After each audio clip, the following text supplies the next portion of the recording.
Perkenalkan, nama saya Paulus Aniesito dari kelas M2 dengan NIM 211041731. Di sini saya akan menjelaskan tugas SIM tentang penerapan sistem informasi perusahaan.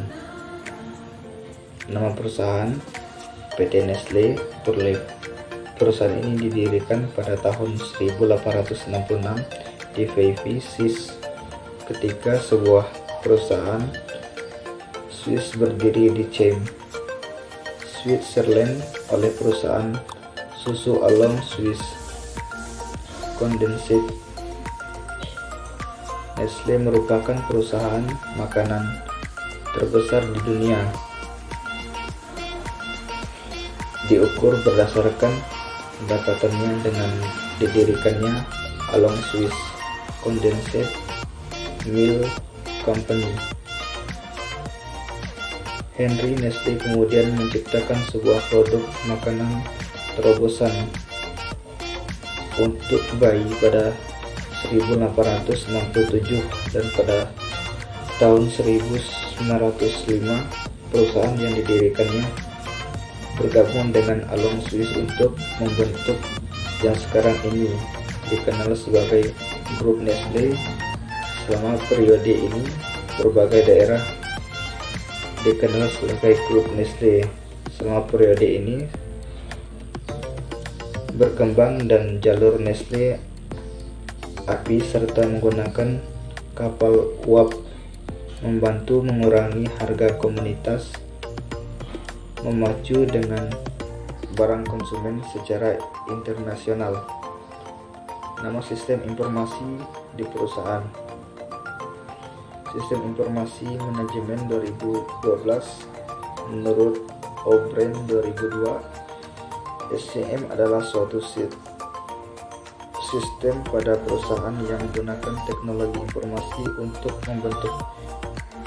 mendukung serta mengelola hubungan antara beberapa proses bisnis untuk perusahaan dan dengan pemasok, pelanggan, serta para mitra bisnis. Tujuan dari SCM adalah untuk menciptakan jaringan yang cepat, efisien, dan berbiaya rendah pada suatu produk.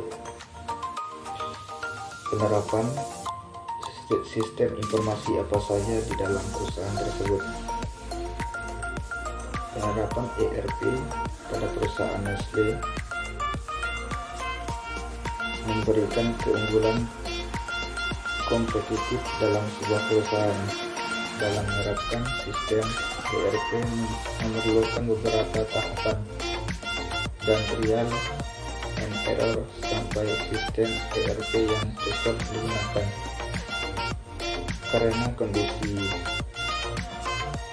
dari setiap perusahaan yang berbeda, penerapan ERP pada Nestlé mengalami berbagai rintangan.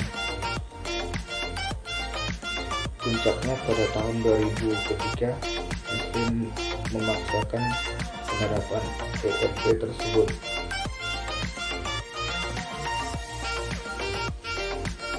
Akibat dari penerapan sistem baru itu terjadi kejatuhan moral dari para pegawai dan turnover meningkatkan tajam, maksimum dalam beberapa rintangan.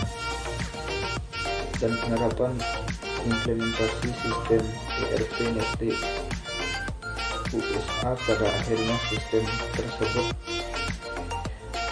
menuai sukses yang besar. Pada tahun 2002 Nestlé USA dapat menghemat sampai dengan 325 juta US dollar. Kebanyakan dari penghematan ini berasal dari peningkatan informasi supply China, lebih khusus peramalan pemerintahan dengan adanya sistem ERP Nestlé UAE. Nestlé USA dapat meningkatkan performa peramalan pemerintahan hingga level distribution center, dan itu penerapan ERP juga memberikan dampak positif untuk penggunaan inventory, pemetaan, kontrol inventory, dan perilaku yang lebih baik terhadap proses bisnis pada ERP. Terdapat kelebihan sistem informasi pada perusahaan tersebut. Selain kualitas airnya yang baik karena melalui 12 tahap pemurnian, produk ini juga ramah lingkungan. Hal ini diperkuat dengan kemasannya yang mudah didaur ulang dengan pemurnian yang terjaga. Sensasi airnya yang segar juga menjadi daya tarik produk saat ini. Kekurangan sistem informasi pada perusahaan tersebut: 1. Harga produk Nestle yang relatif mahal dibandingkan produk sejenis merek lain sehingga tidak menjangkau semua kalangan. 2. Biaya promosi atau iklan di media massa tidak kali yang terutama di televisi yang relatif mahal. 3. Kenapa produk-produk Nestle memiliki standar yang baik dan harga yang relatif mahal? Sebagian besar konsumennya adalah masyarakat menengah kelas atas. Saran dan rekomendasi kalian terhadap sistem informasi pada perusahaan tersebut: 1.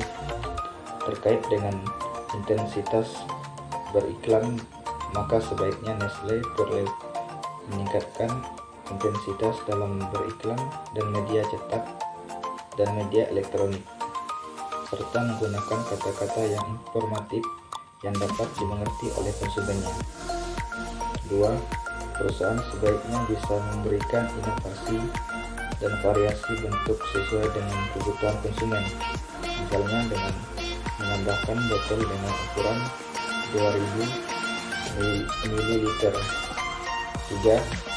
Perusahaan harus memberitahukan kepada konsumen yang belum tahu kandungan dan mendapatkan lisensi dari Swiss serta pabrik yang memproduksi air kemasan Nestle Pure dengan menaruhnya dengan sekeliling botol air kemasan Nestle agar konsumen bisa lebih mengenal produk yang mereka minum. 4. Perusahaan sebaiknya menaruh komposisi yang lebih kadar mineral air kemasan Nestle Pure di sekeliling botol, selain menaruh komposisi dengan angka dan menggunakan kalimat supaya konsumen lebih mengerti. 5. Perusahaan sebaiknya harus gencar memberitahukan segi kebersihan air, manfaat-manfaat yang bisa diterima oleh konsumen di media cetak dan elektronik. 6. Perusahaan sebaiknya memberikan logo yang berkualitas standar nasional Indonesia atau SNI yang telah ditetapkan dengan bentuk yang lebih besar lagi, agar konsumen pun lebih percaya dan yakin untuk mengonsumsi air. 7. Pihak perusahaan sebaiknya memberikan kemasan produk yang baru, kemasan yang mudah dibawa, misalnya dengan membuat pegangan pada botol air minum. 8. Selain beriklan dengan media cetak dan elektronik, Nestle Pure bisa memperkenalkan produknya dengan melakukan kegiatan-kegiatan sosial, misalnya dengan membantu korban-korban bencana alam. 9. Perusahaan sebaiknya memberikan suatu layanan agar para penghuni dan bisa berbagi informasi tentang air kemasan Nestle Pure antara satu konsumen dengan konsumen lainnya, misalnya dengan membantu website atau logo.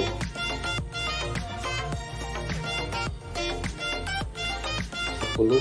Pihak perusahaan lebih meyakinkan konsumen untuk mengonsumsi air minum kemasan Nestle adalah keputusan yang terbaik dengan cara lebih giat dalam beriklan, meyakinkan konsumen misalnya dari segi kualitas air yang tidak kalah dengan pesaing-pesaing lainnya, sehingga konsumen yang belum mengonsumsi air kemasan ini akan segera mengonsumsi. 11. Pihak perusahaan membuat botol air kemasan Nestle Purlife yang lebih tebal yang tahan terhadap guncangan bila terjatuh atau tidak mudah rusak. 12.